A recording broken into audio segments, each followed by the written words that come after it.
Hello, my friends. Let's begin with a comfortable seated posture.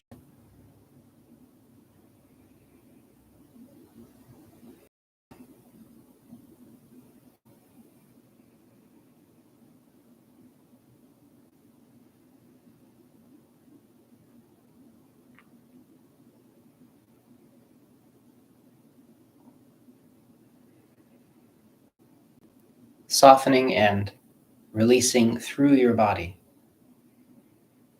Softening your neck. Releasing your shoulders down to your arms and hands and fingers. Your chest, soft and empty of any tension. Releasing everything down toward the belly, which also softens. Your whole abdominal space around the lower back is easy and open.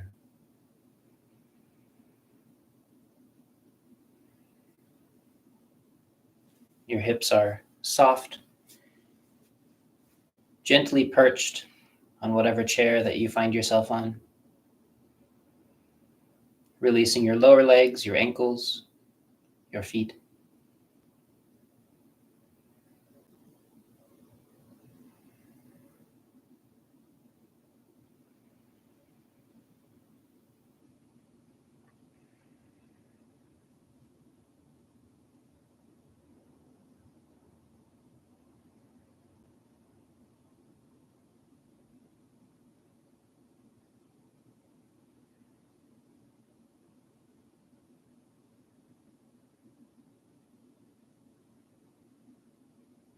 Everything releasing through, settling into that space just in front of your sitting bones, freeing your legs, freeing your spine from having to hold you up.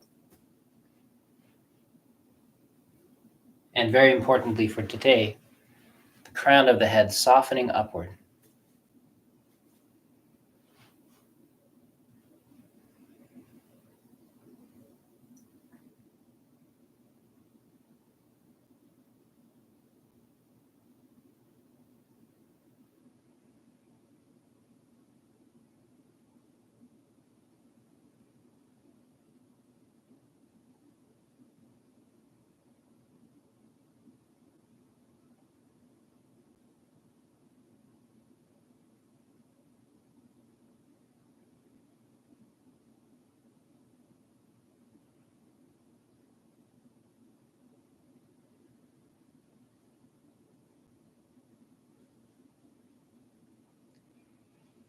With every exhalation through your mouth, allow everything to soften even further, releasing even more.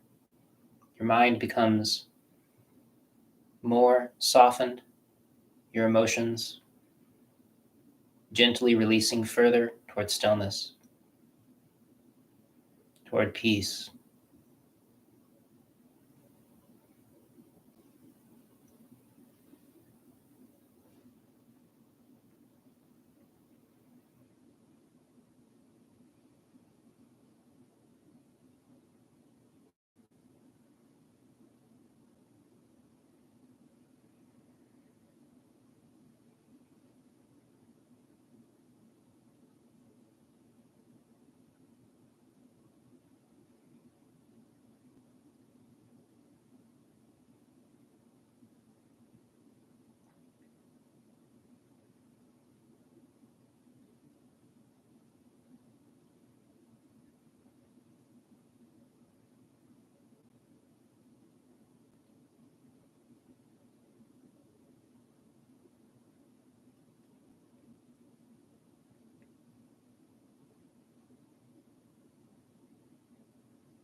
Another 5 minutes of comfortable seating.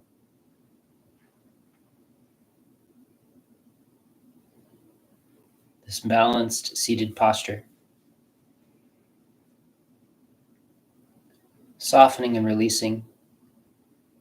Settling into a space of allowing yourself to simply feel present, awake and aware,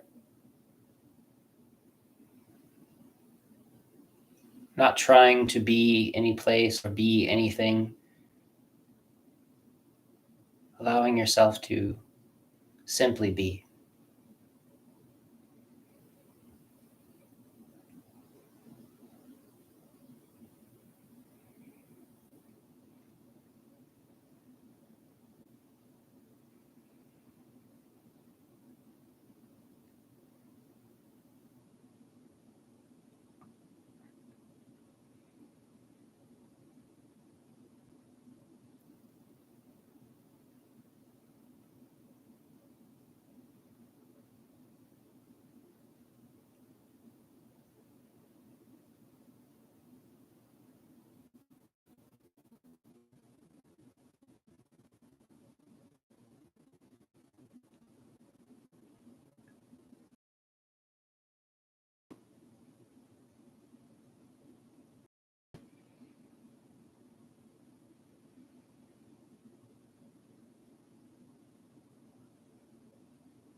One more minute.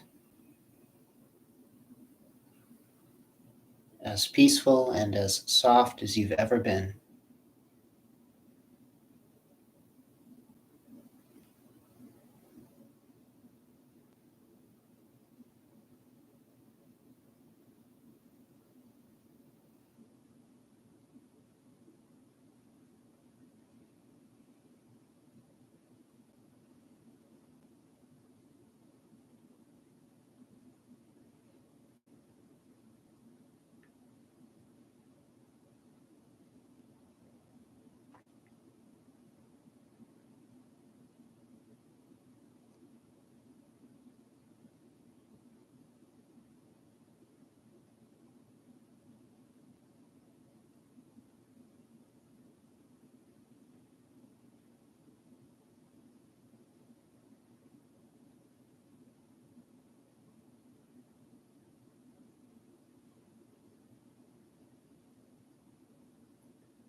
And then when you feel ready, getting your hands nice and hot,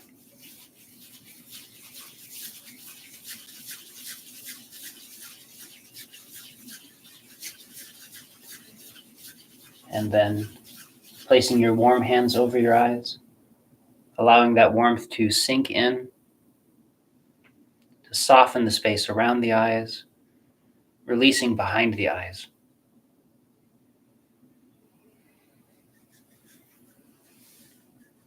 And then if you like, softening the crown of the head.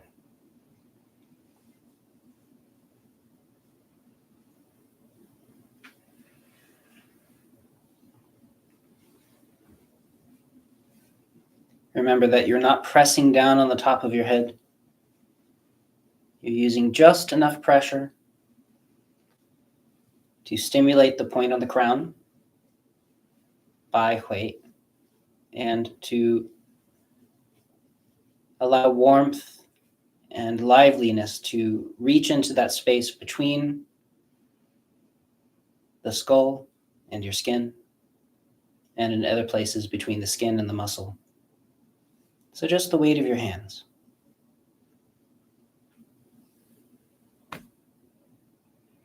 Always softening between movements.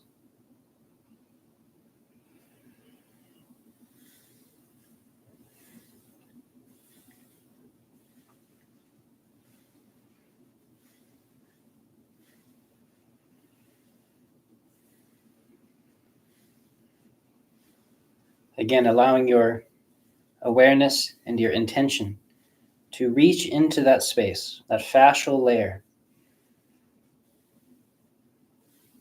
That's where you're impacting.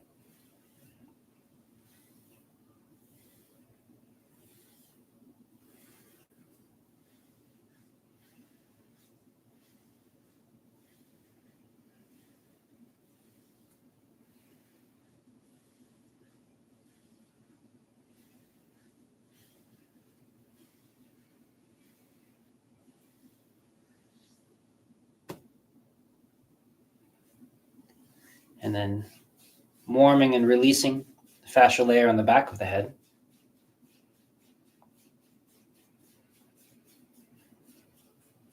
The thumb emphasizing that line at the base of the skull.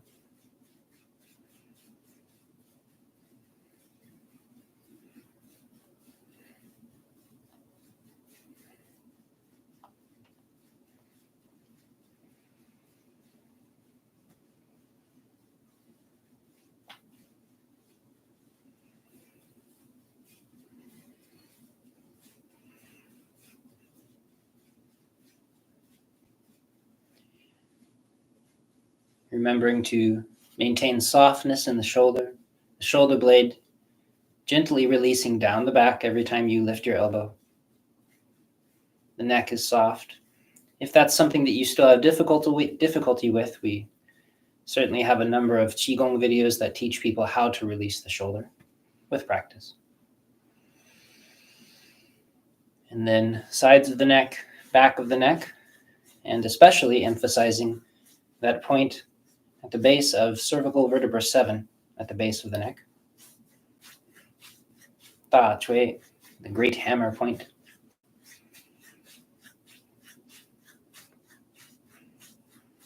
Your awareness soaking in, warming and releasing.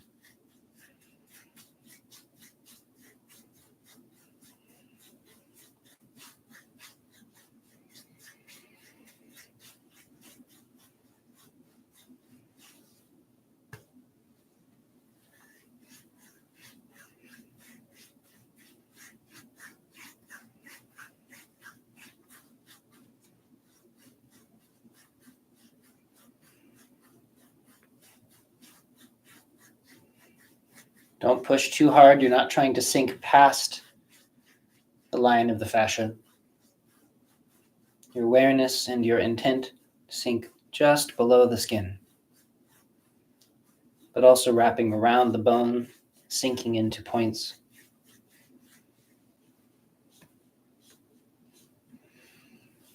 And then once again, we allow that warmth to soak into the space around and behind the eyes.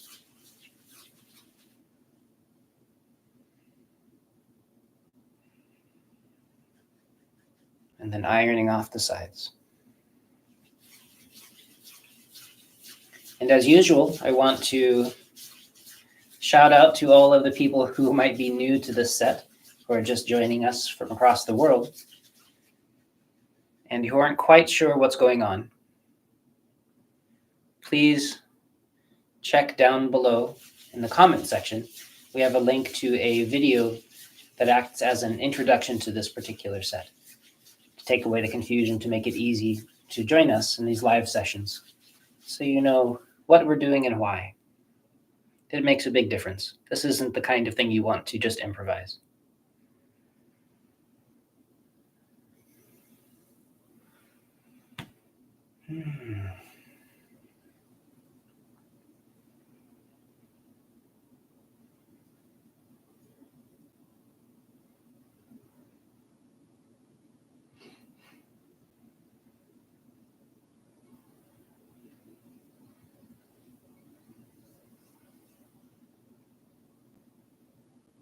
Notice that awakening and opening these centers can usually make it easier to breathe, more comfortable to breathe.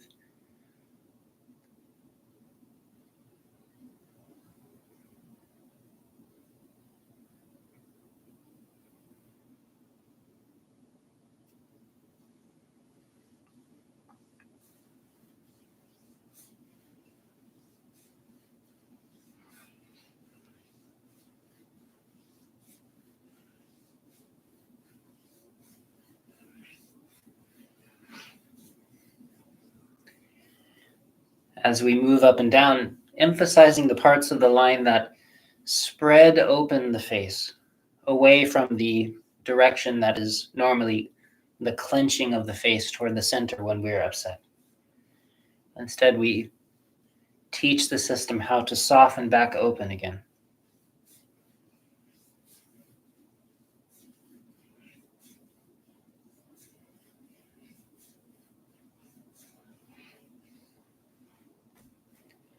And then circling around the eyes.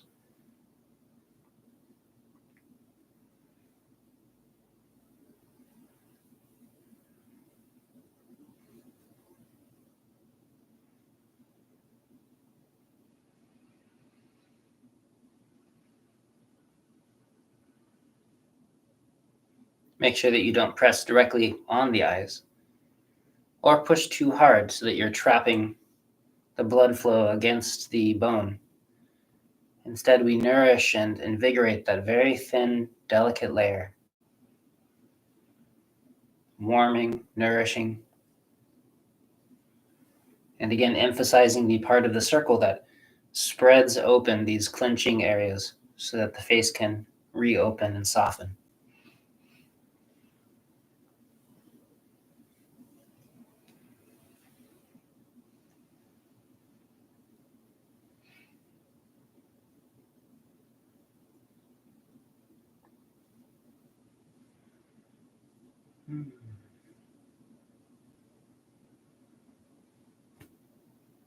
Always releasing any tension that you might be carrying between movements.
As you soften that space just in front of the ear, you can allow your jaw to open and release forward and down a bit so that there's a little bit more space around these points in front of the ears.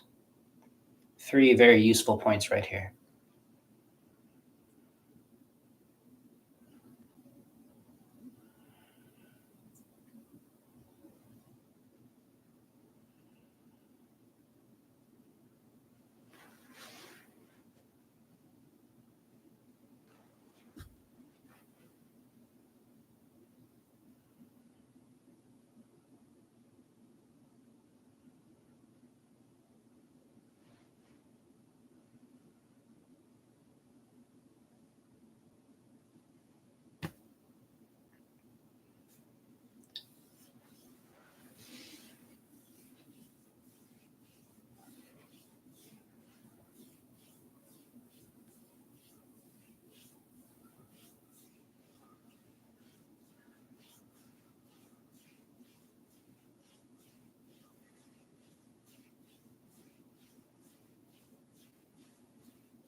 And if you create these movements and you don't want to touch your face, you could also warm your hands and do a kind of chi bath that's famous among some circles, where you make the same circles as we do touching the skin, usually within this set. But I know some people don't like to touch their face. So instead, you circle your hands just above the surface of the skin in the same way, close enough so that you feel the warmth and pressure from the palms. And that is also nourishing in a separate way, but still good to do.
Del, you made it. Welcome, welcome. Glad to have you.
Remember that these moments of settling are the most important in the set.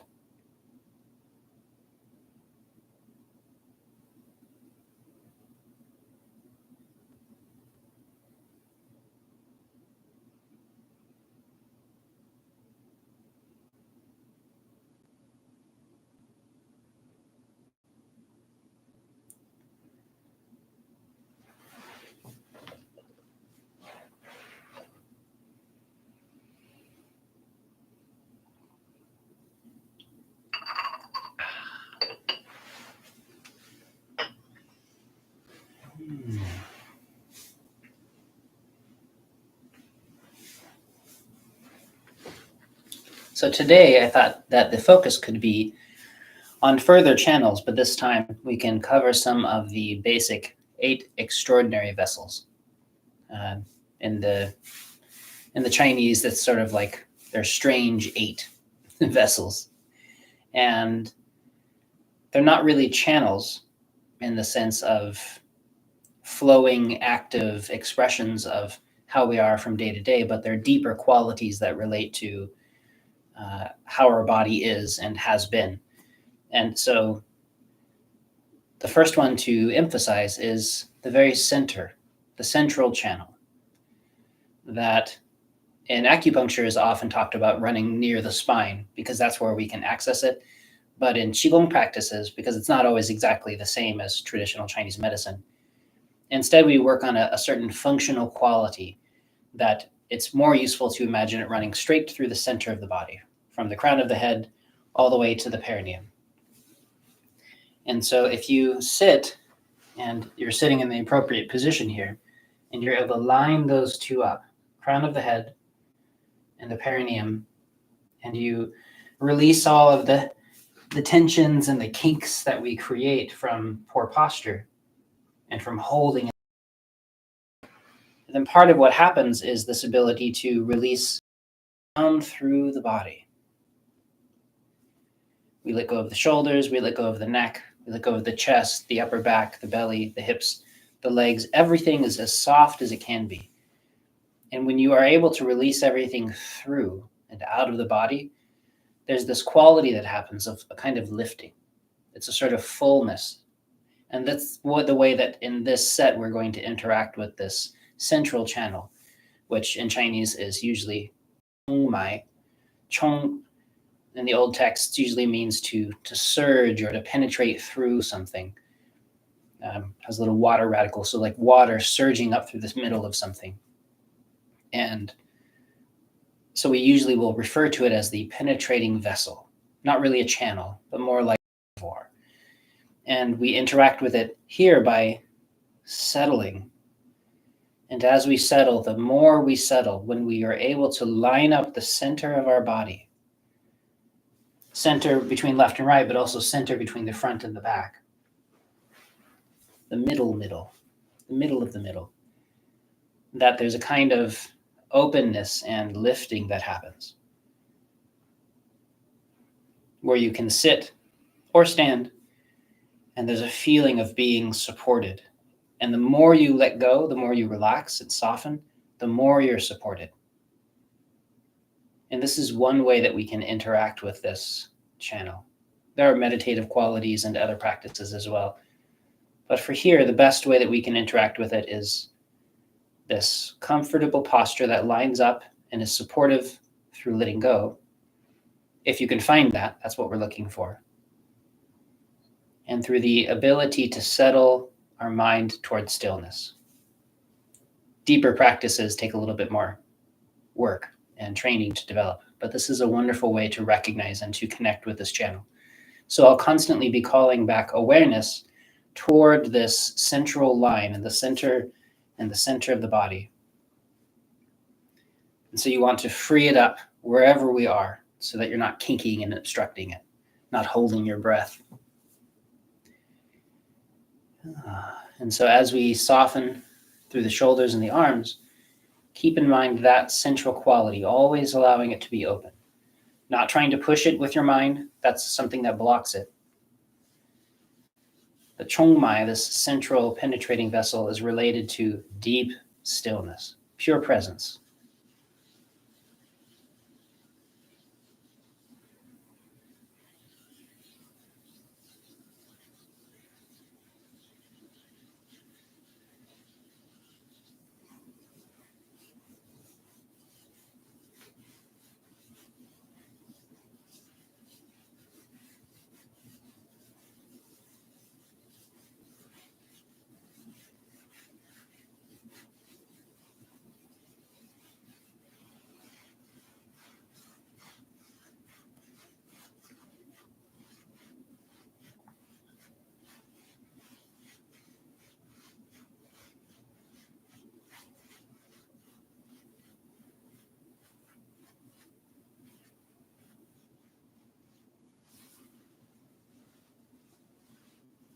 Remembering to soften your shoulder as you lift your elbow and to avoid trying to press into the musculature. It's not that kind of massage.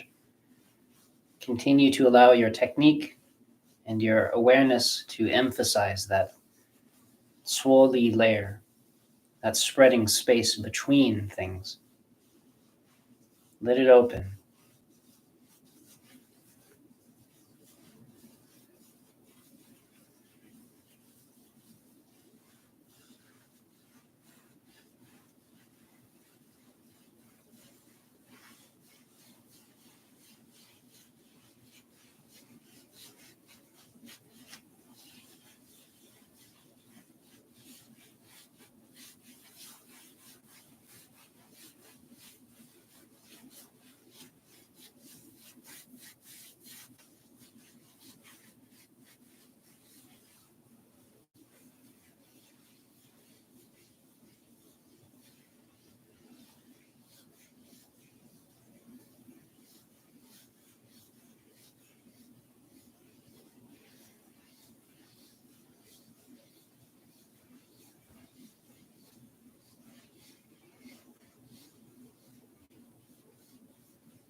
So it's very easy as we reach across the body with one hand to the other to start to lean or to break that open connectivity through the middle, that sense of throughness between top and bottom.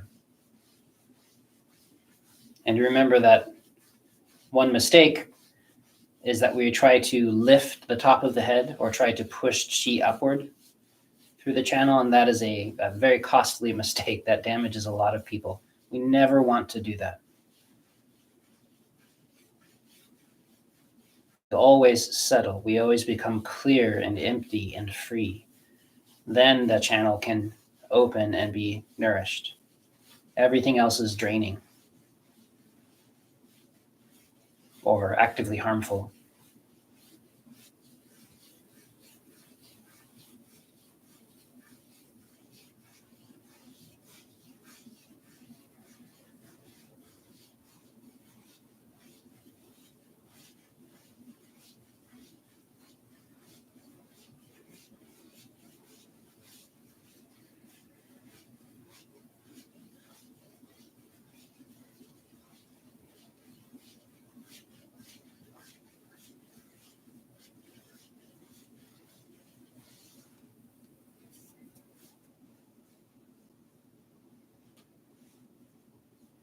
Speaking of the chongmai, penetrating vessel, there are a few acupoints that tend to help us access or open these points, or this deeper quality. We can usually draw upon these deeper vessels.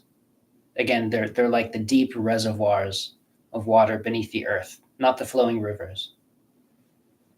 It's a different quality entirely. And so we don't access them directly like we do channels. That's not the kind of function they have.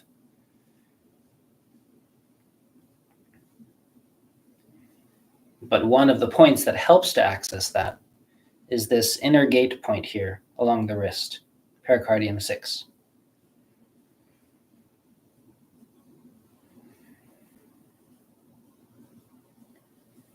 When paired with a point on the foot that we'll talk about, it helps to open and access that space.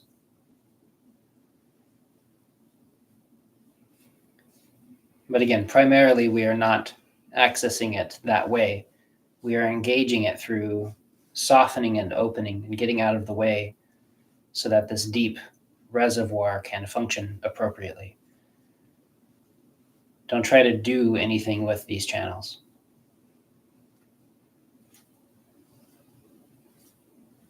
Well, excuse me, with these vessels, not channels.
Softening the hands.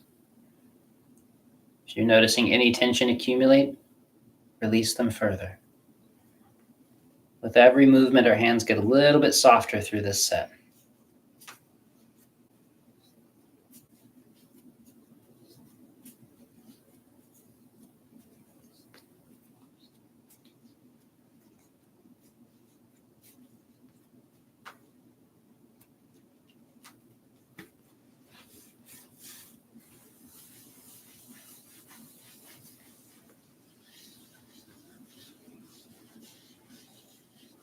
And again, because we're focusing on this chongmai, we are emphasizing deep stillness and presence, deep letting go, that quality of being nourished and supported from the inside, not from something that we do, but from something that we free up, something that we don't.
allowing your awareness to penetrate into these spaces as they open. A very light intention of friendliness and kindness, openness, but allowing awareness to remain empty of self, empty of you trying to do something. It's not required, and in fact, it gets in the way. You're simply being here, letting things soften open.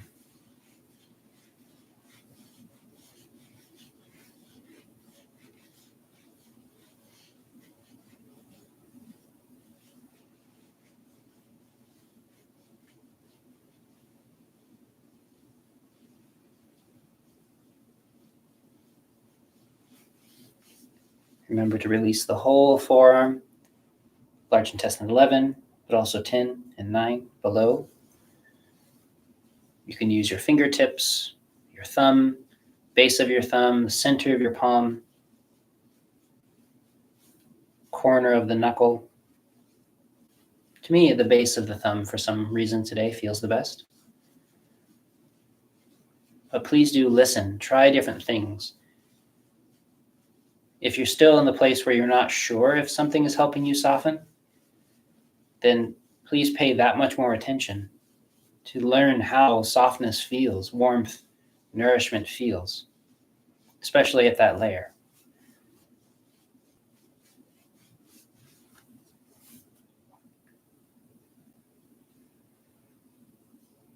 And again, for the purposes of releasing the central channel,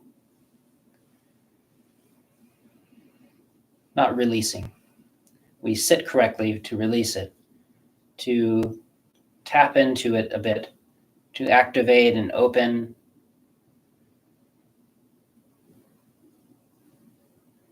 this pericardium 6 point on the wrist, Ne Guan.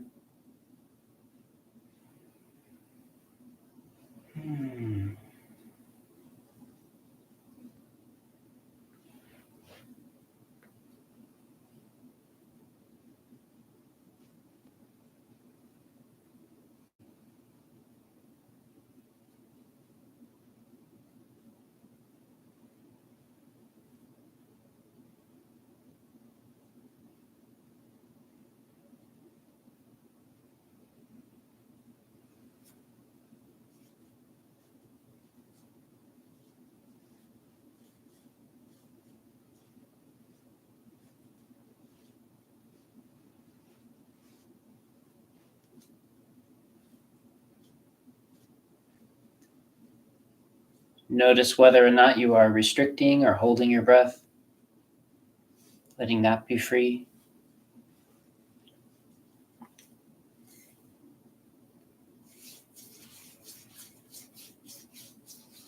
Similarly, are you restricting or holding your mind, or simply allowing it to remain with what's going on?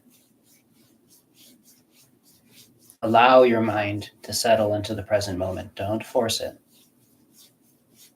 That's a big and important skill.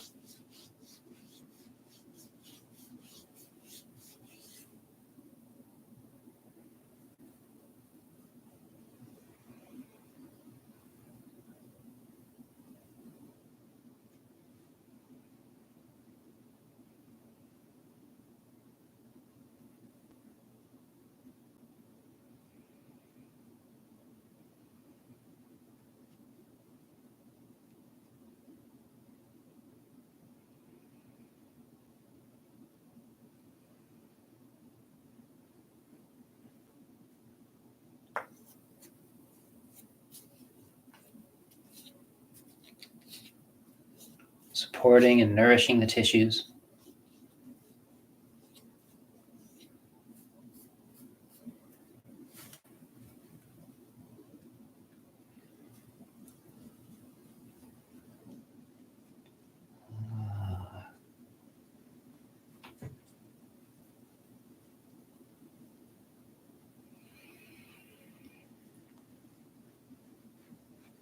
Feels good.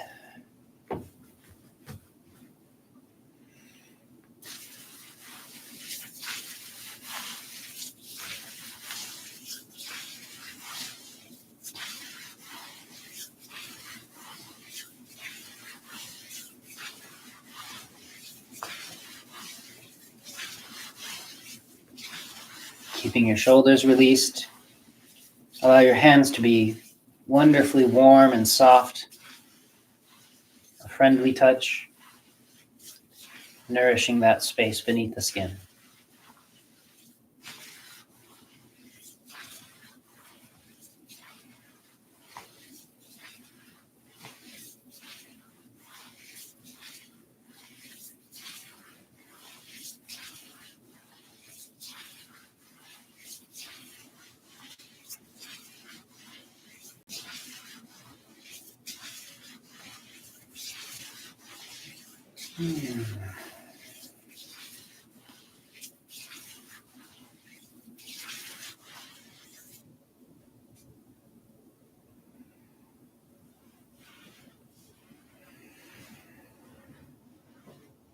As you sink, allow your awareness to settle down below, continuing to keep that central line open through proper posture and through letting go.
Always waiting until you come to center and stillness before moving on. There is no hurry.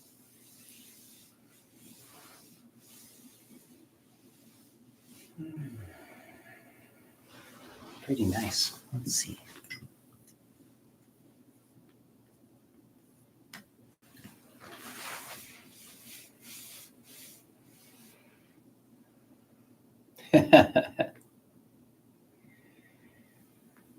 Yes, the wonderful meditation on friendliness and stillness as we're on the phone waiting for governments to call, and usually the amazing music selection they have. The Muzak, the stuff in the waiting room on the phone. What Terrible. are you talking about? Del is mentioning that he's been spending lots of times on the phone waiting. Oh, okay. Sorry, I wasn't in the chat. No, yeah, it's a wonderful meditation process. By reservoir, Del is asking, by reservoir, do you mean a vessel that holds extra chi rather than circulates it? And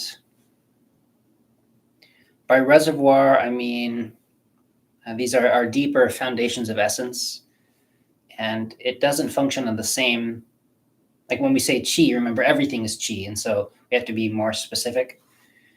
And so there's the chi of this channel in the sense that we can experience it open and full. And by creating space and opening the body, there's a sense of nourishment and support that happens.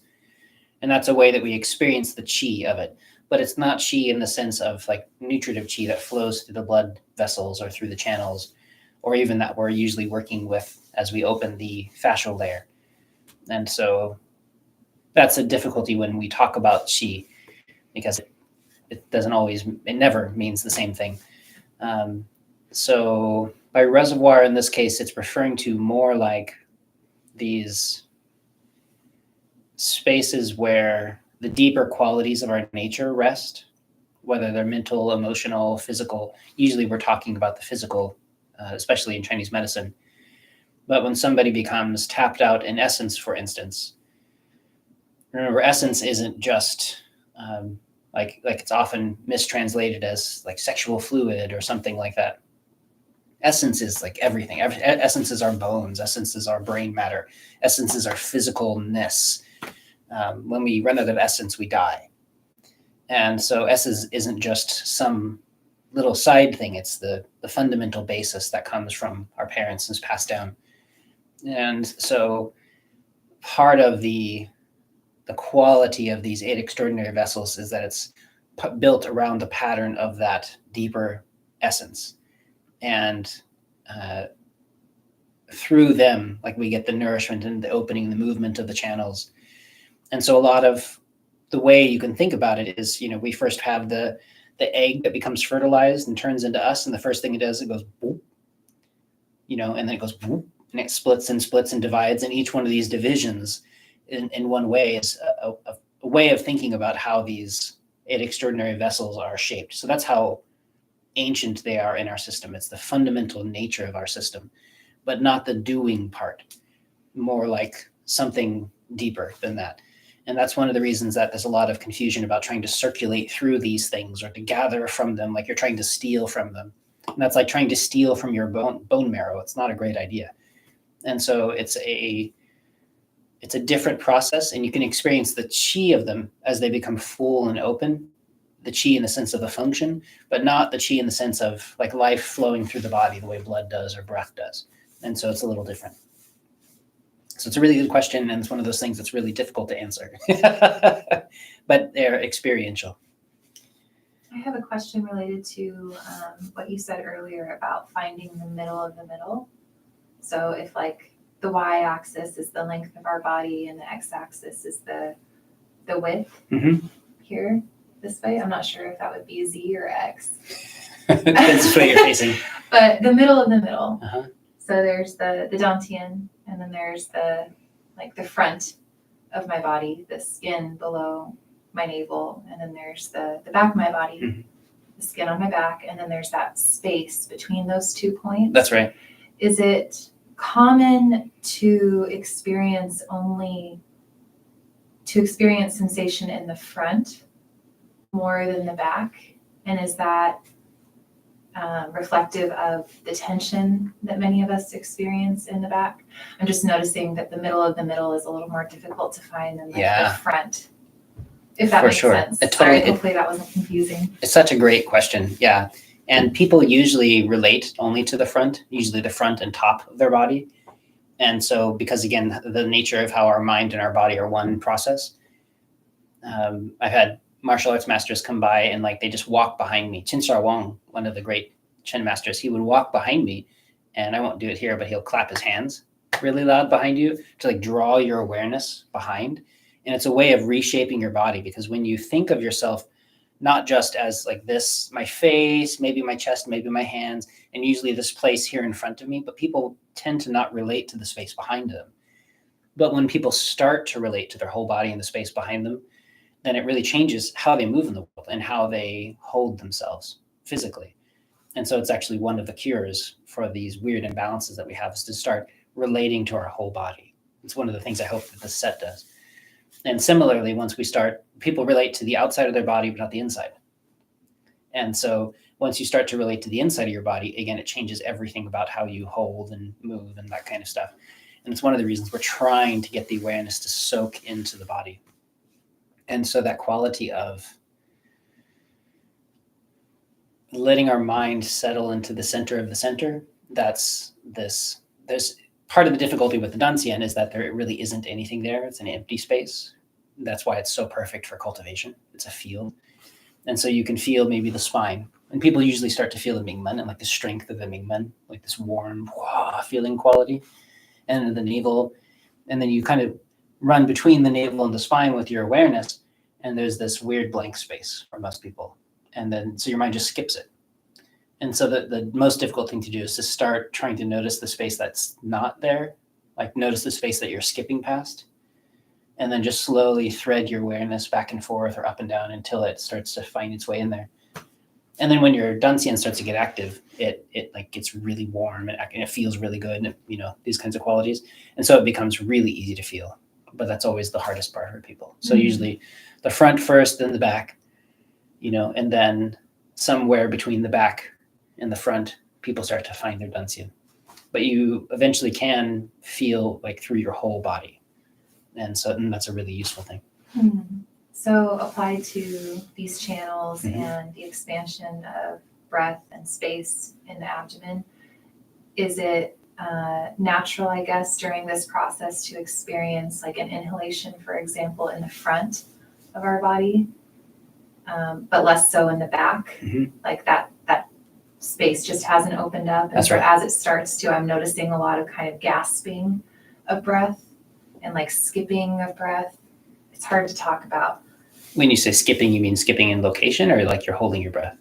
Yeah, like there's a holding. I don't know if it's because, as it's trying to find that space in the center of the center, maybe it makes its way through a portion of it, but then it skips. It can't find the rest. And so there's this kind of disjointed sensation I'm noticing.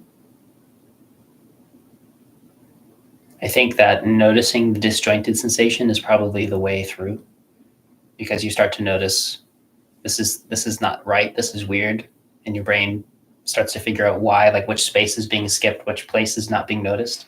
It's the same thing in Tai Chi. Like people will make a circle, and it's always they're fine here, they're fine here, and then somewhere in through here, maybe someplace they stop paying attention, and then they just kind of go around the circle and come back, and then they start paying attention. Right. And it's always those places that they're not noticing that's the block. And so once they start paying attention to them, their body mind starts to figure it out and smooth out the circle. And so it's the same thing internally with movement, with expression. It's those places where we shut off. Those are the places that we're unconscious, and we need to have our chi flow reestablished. Thank you. Does that make sense? That answer the question? I think so. Okay. Yeah. It's a hard one. And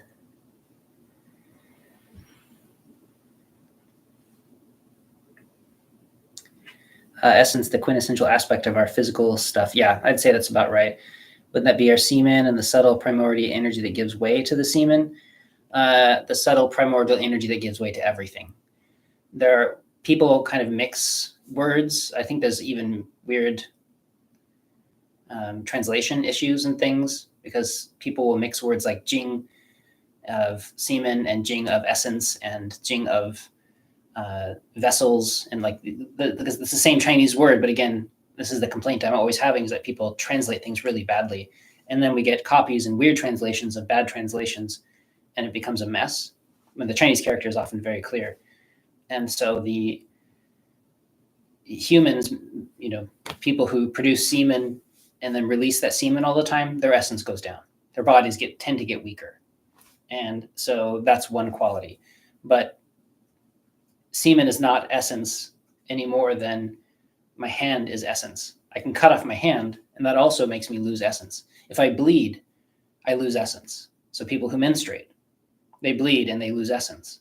But the blood is not necessarily essence. And so it's all essence in the sense that it's part of our physical makeup. We made it. I'm producing hair, I'm producing all these things, my bones, my teeth, my skin, my intestinal lining. That's all being produced by essence.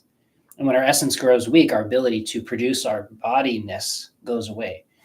And there are certain things that produce more stress on those things than others. But don't conflate like saliva and these kinds of fluids. That's not all essence. Everything is essence. We just try to learn how to not expel or waste our essence or our chi too much.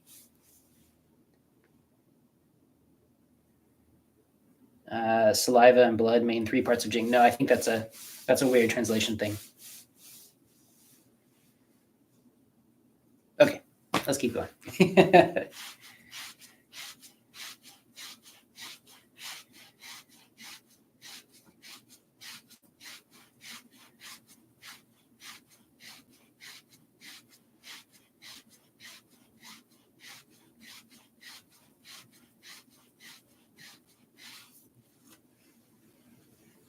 Prenatal energy, no. Prenatal energy is everything that comes like that we're born with, basically. Postnatal is anything that we create after being born.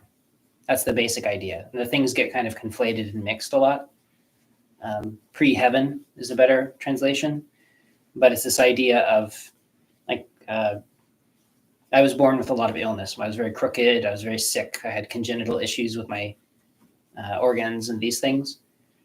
And we can say that this was an essence deficiency. I was born weaker than most. I was born very sickly. And so that was a what you're calling pre-heaven issue.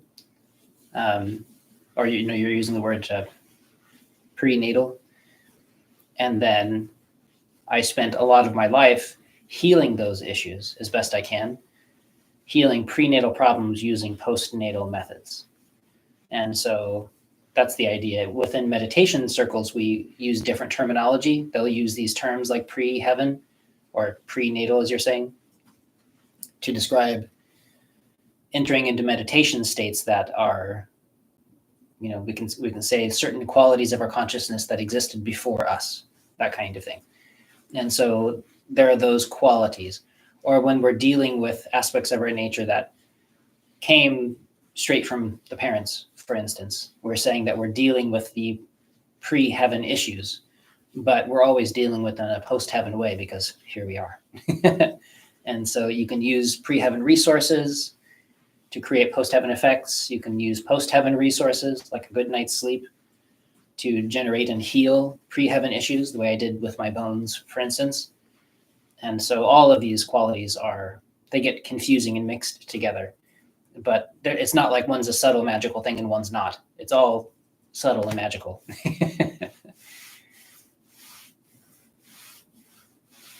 And these are huge concepts to just be explaining on the fly in a short class. These should have their entire lectures on their own.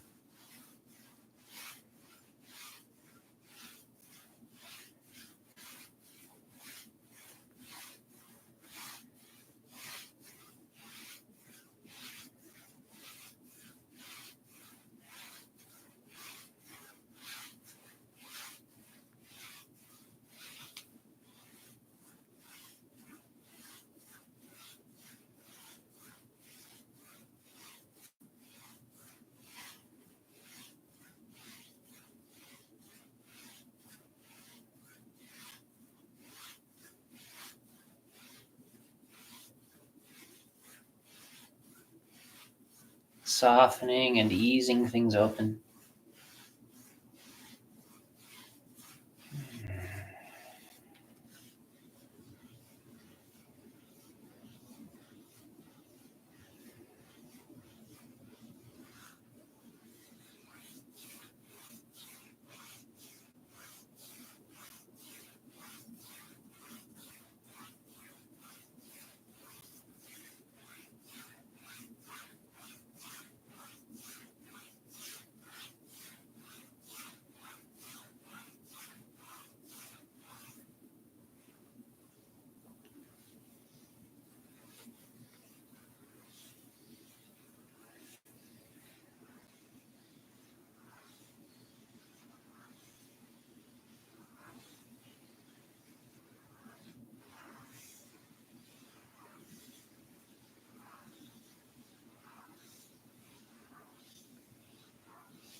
And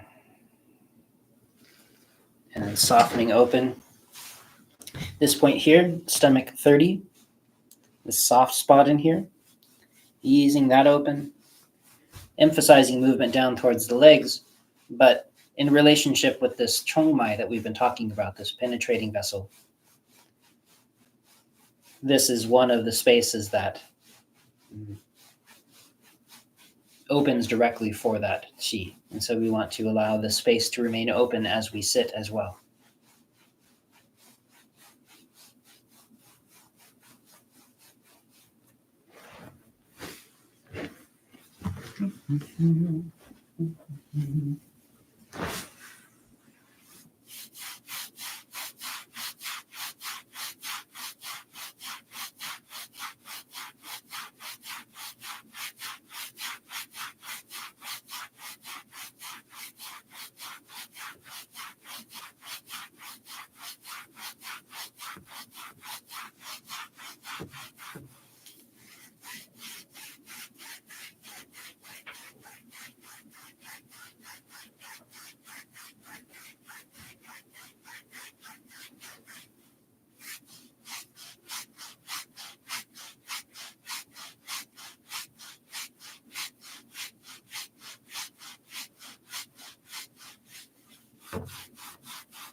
Taking your time, again, maintaining that sense of upright, balanced quality through your center. And if there are any points that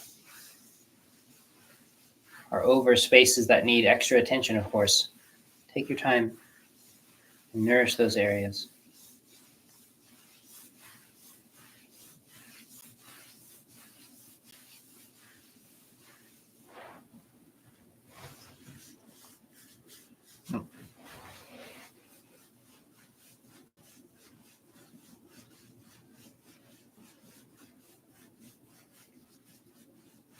Even sitting at a lean, as long as you are settled to that point and allowing your spine and that central channel to remain open, there's this sense of buoyancy and support that happens from the inside.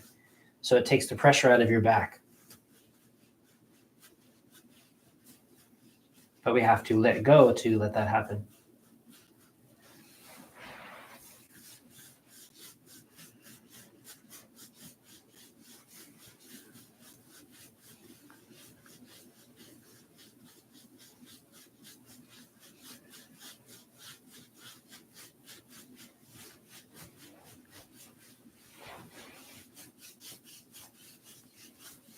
And just for people who are beginning to study Chinese medicine, because I know there's several people that know a little bit, the central channel, what we're calling central channel, is not necessarily the same as this penetrating vessel, this chongmai.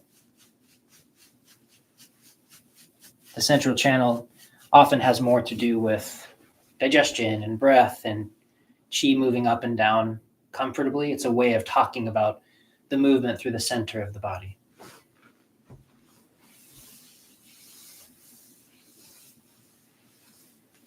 Like spleen qi rising is often called central qi. And that's a good thing to nourish, but it's not the same thing necessarily as this penetrating vessel. Just in case people get confused by the word center.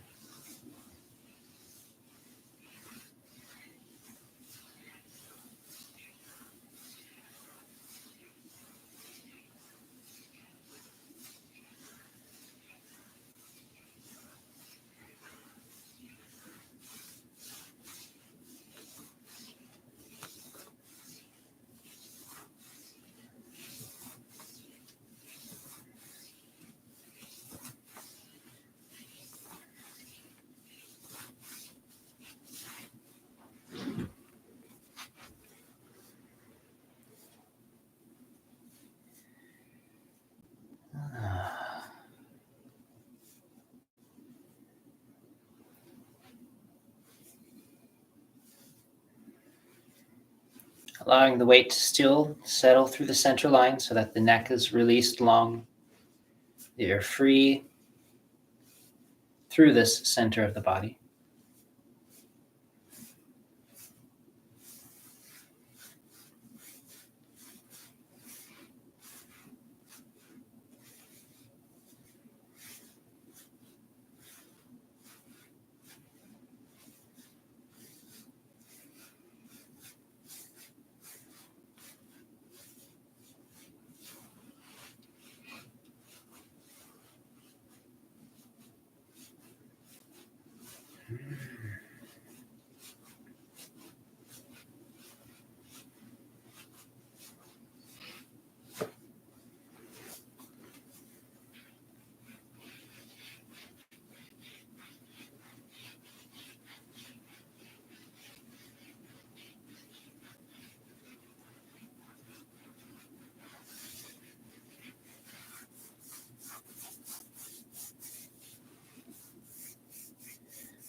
And in the way that we talked about the point on the wrist, the inner gate point, as one of the ways that we connect to this chongmai that runs through the center, which hopefully is remaining soft and open through.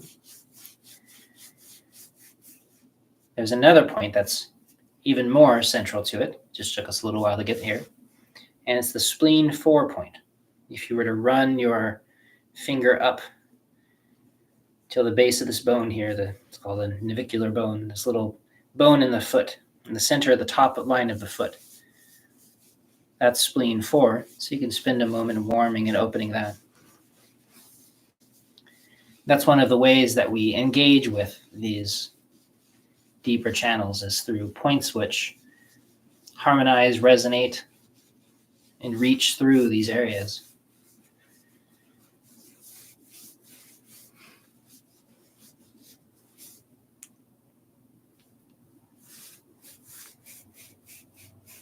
And so during our normal practice, as we warm and stimulate the foot here, we usually are warming and opening that point.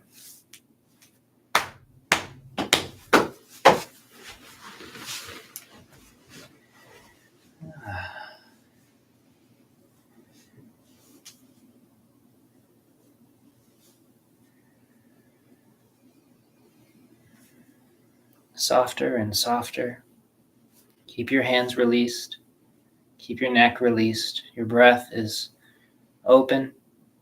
And very important for this practice today,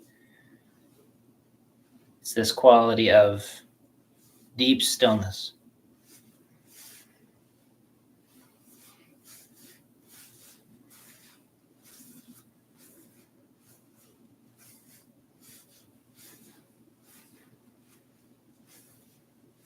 Chongmai is in a way, it's the pivot point. It's that point that doesn't move.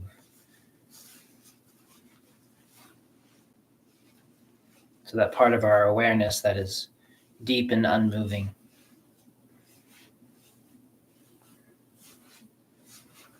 Our mental nature, our emotional nature, our deep physical nature.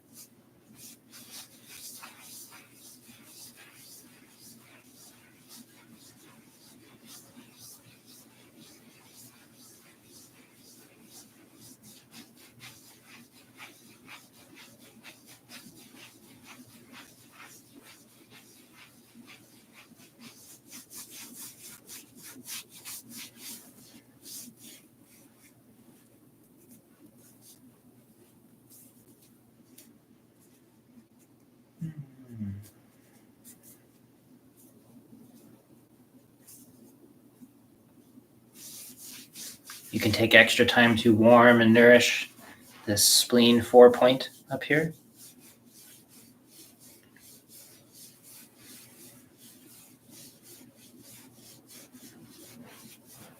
The name of the point actually refers to that pre-heaven quality, that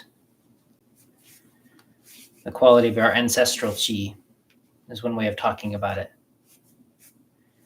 The point in the name, it's called a grandfather, grandson, or grandmother, granddaughter, that kind of term. And it has this deep sense of that which is passed down, those things that we inherit that are just part of us, that have nothing to do with us. That's part of how we can see these deep, eight extraordinary vessels. It's those deep parts of us. They're not really, we're not doing stuff with them. They just are part of what we are.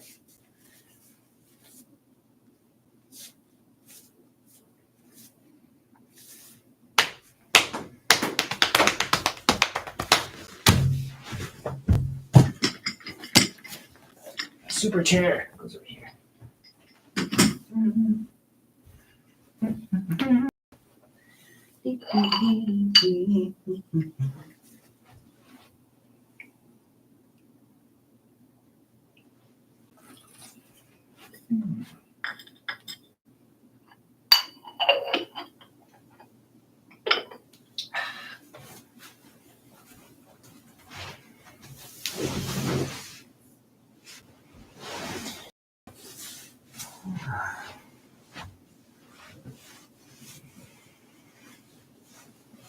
So even as we sit here, find a space that's comfortable to sit.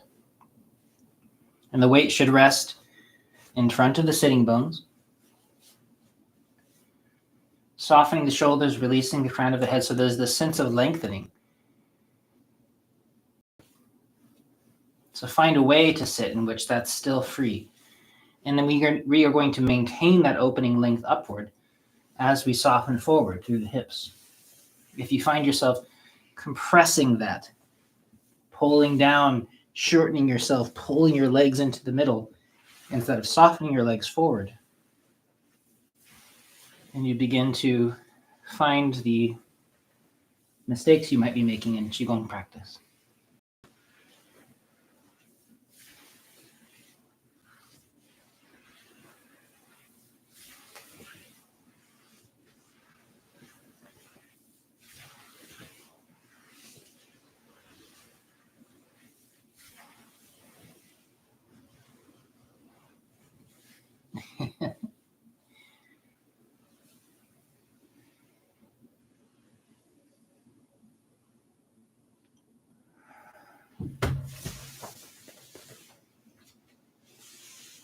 Only moving as far upward as you feel your body softens and lengthens along the spine, and then only folding as far forward as you feel while this length is maintained and your hips are softened. Every day will be different. So you can't do it the way you think you know it. You have to listen.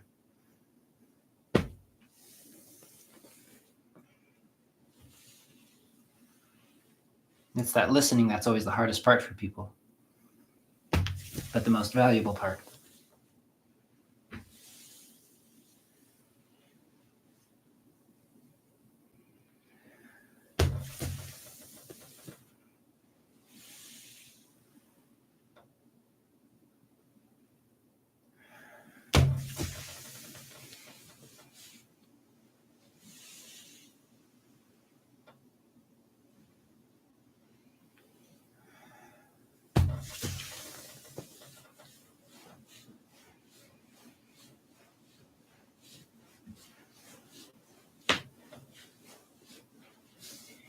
Today is Master Dale's birthday.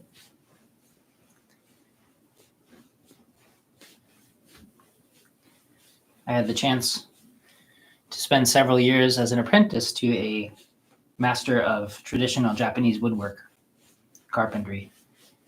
And he taught and still teaches in a very interesting way, where he wasn't interested in getting me to be good at using a certain tool in a certain way or producing a certain object. What he was trying to do was to hone me to be able to see perfectly straight, to feel in my body when things were not quite right.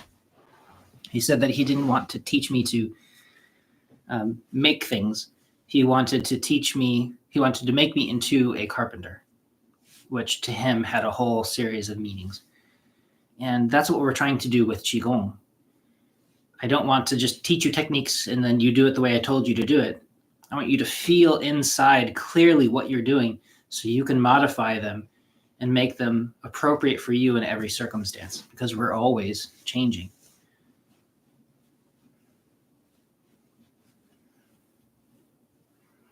So learning to become still and learning to listen, super important. Learning to become soft and friendly, open, to feel these spaces be open and expressed, like this chongmai. Once you can feel when these spaces are open and through and connected, then you can feel when it's not, and you can make an adjustment. And we are always continually opening more and more. There's never a time when you want to close down and block things. We become more and more open and expressive and whole and healed.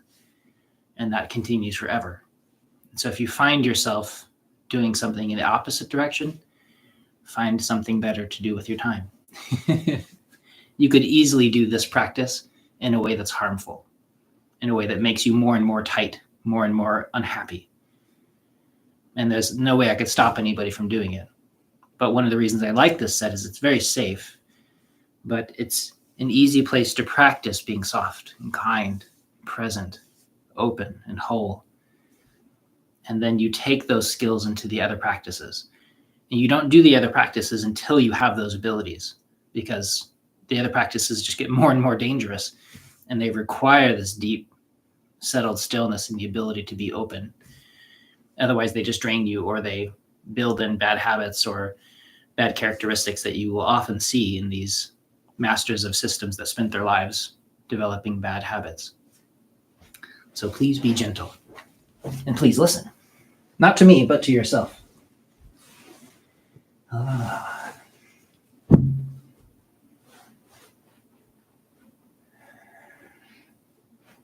Finding yourself in an open, comfortable, connected position. Let your awareness spread out through your body.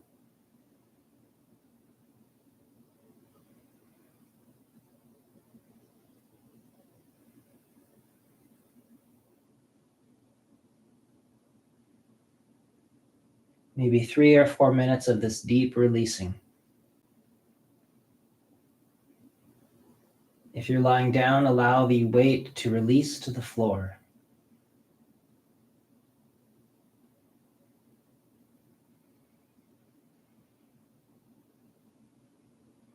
Lying or sitting in such a way that your chungmai is still open, free and connected.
Continually letting go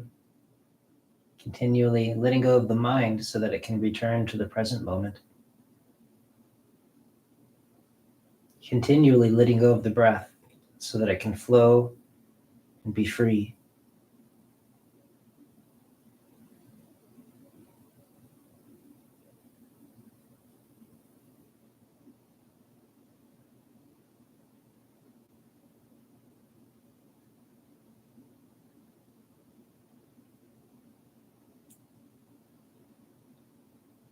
And when you're ready, if you're lying down, you can feel free to move your fingers and toes a bit. Make sure there's good circulation in your body.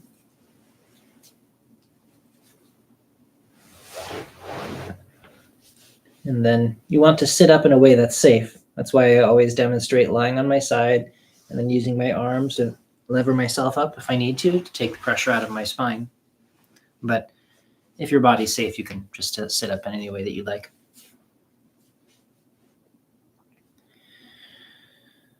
And then again, finding yourself in a seated position, allowing the weight to sink down through your body.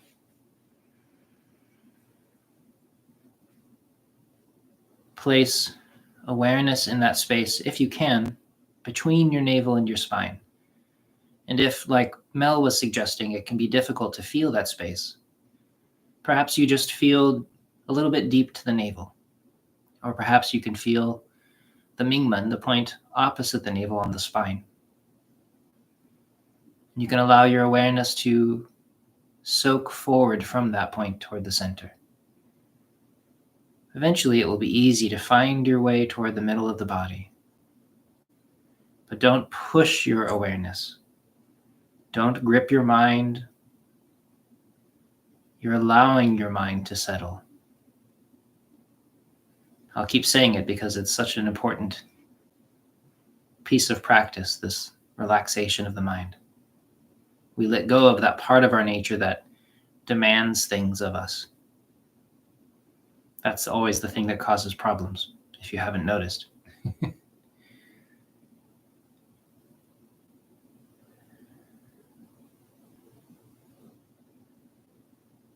Letting your awareness spread out around you.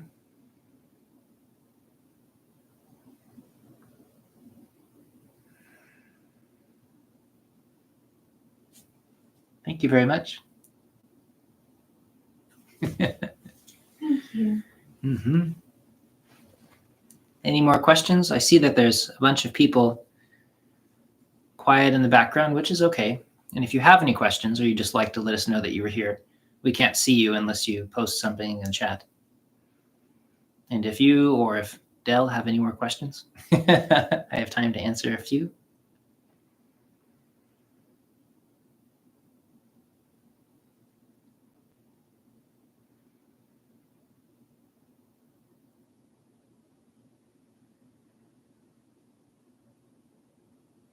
We have a question from Del here. How do we increase Shen?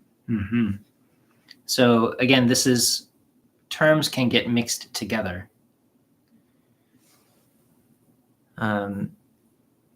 So from the Chinese medicine perspective, Shen is just we can say the accumulation of qi and blood in the body that allows us to be clear-minded.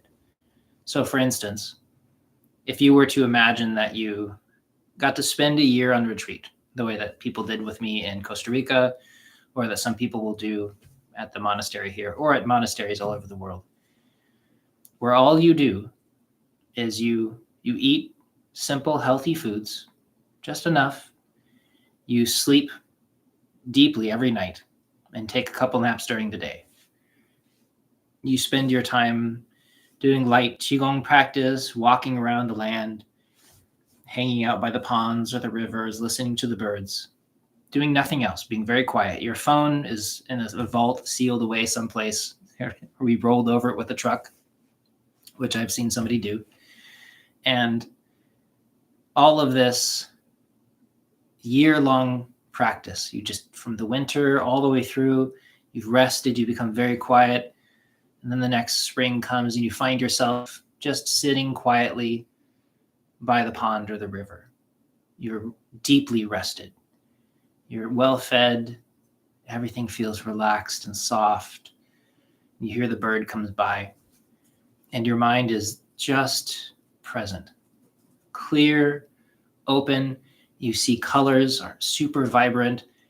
You have the ability to detect scents. You know, another friend who's been staying quietly meditating near you, you hear them walking by in the woods up there, and your awareness is open and present.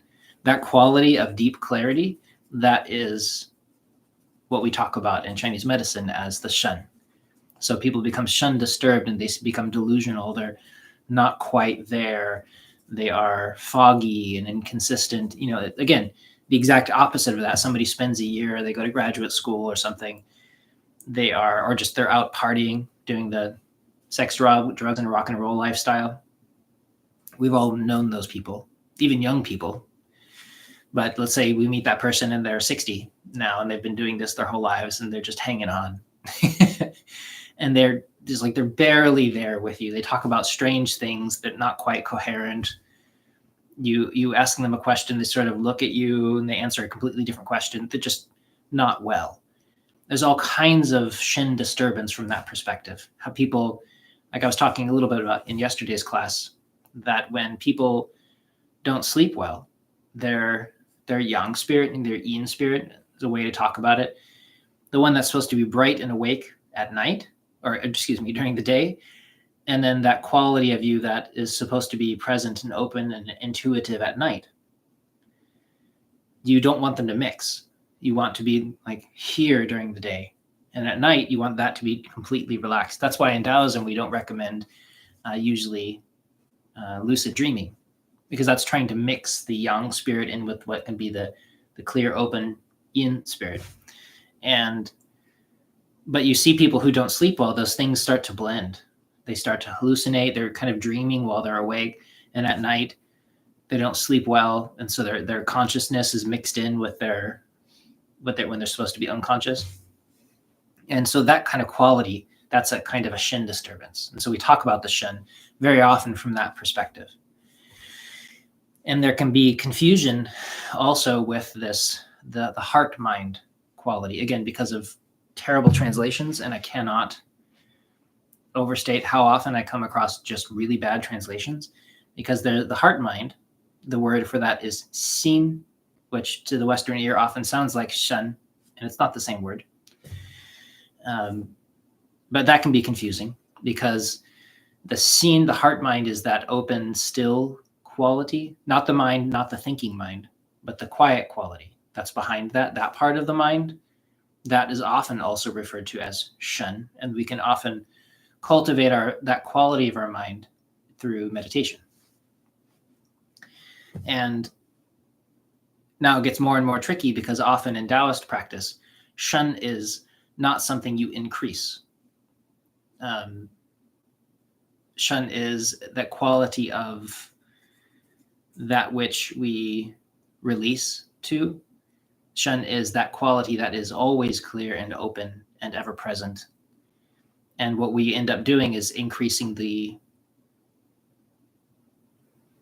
how do we talk about it? The quality of shen in our lives. So we open our minds to shen, that open, infinite, spacious quality. We open our bodies to shen. And so the shen transforms how we are. We use the shen to guide our practice. And so there's often this way of talking about it where we say that, like, where we transform, we generate shen, but it really depends on who's saying it and how we're saying it and what we're talking about. And there's different kinds of shen. And so, yeah, and it depends on the tradition, because sometimes people are talking about shen, but it gets mixed in with the Western tradition. So we say spirit. In Chinese medicine, we usually talk about it being spirited, like we're awake and we have a sparkle in our eye and we're clear. Sometimes people mix shen with spirit, and they mean like spiritual or even ghosts. And so people will talk about their shen as a ghost, and it gets mixed in with the Christian concept of the soul. And so again, all of these get mixed together, and it depends on who's saying it. And so that's my terrible answer. But usually the way we want to talk about it is through the quality of the mind, through the quality of the heart mind, being clear through being nourished and calm, so that the bright spirit can be present. Well rested, so that the yin and yang spirit, the way we're talking about it with sleep, can both be free and expressive at their own times. And we open to the aspect of the spirit, which is always open, never changing. That quality of us that is always free, always awake, enlightened, however we talk about it. That quality, we open to that, and then that expresses in our body mind. And so those are the easiest ways to talk about it. The rest would have to be like a 3-day lecture from Master ZhiCheng. Let me see. Yeah, that's right. That quality of being fuzzy and not quite present, that quality, that's one aspect of the shen.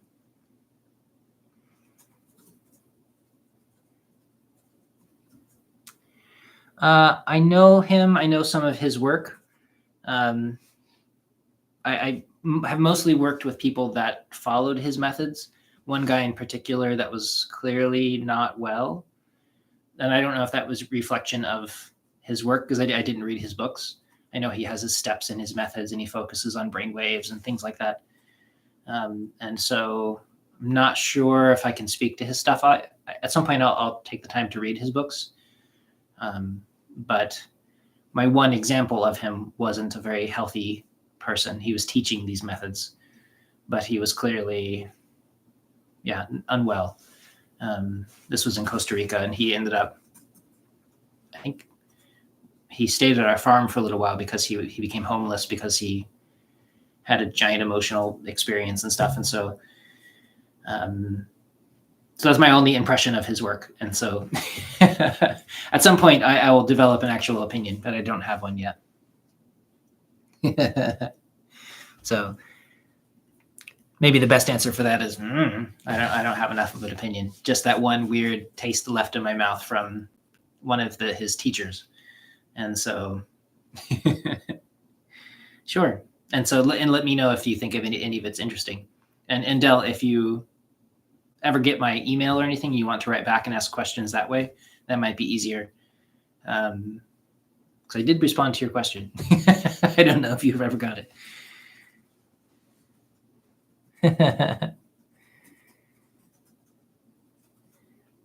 Yeah, I know certain parts, because all of this is too big for any one human to ever know everything about. But like Master ZhiCheng has forgotten more than I'll ever learn about this stuff. And so I think that it's one of the reasons to have a community, is to have people that know various aspects of it. I only know my one practice, and I study in the one lineage, which is more than I could ever embody during a lifetime. And the Hunyuan system and this Dragon's Gate Longmen tradition is giant, and I've seen it work. And so I'm like, okay, I'll just do that. But I know there's a lot of other systems that are also worthwhile. I just don't know that much about them. I only know the ones, for the most part, that I've seen hurt people, because that's, in my study of medicine, that's what I've focused on. But I do know that there's a lot of good traditions out there. I just don't know that much about them.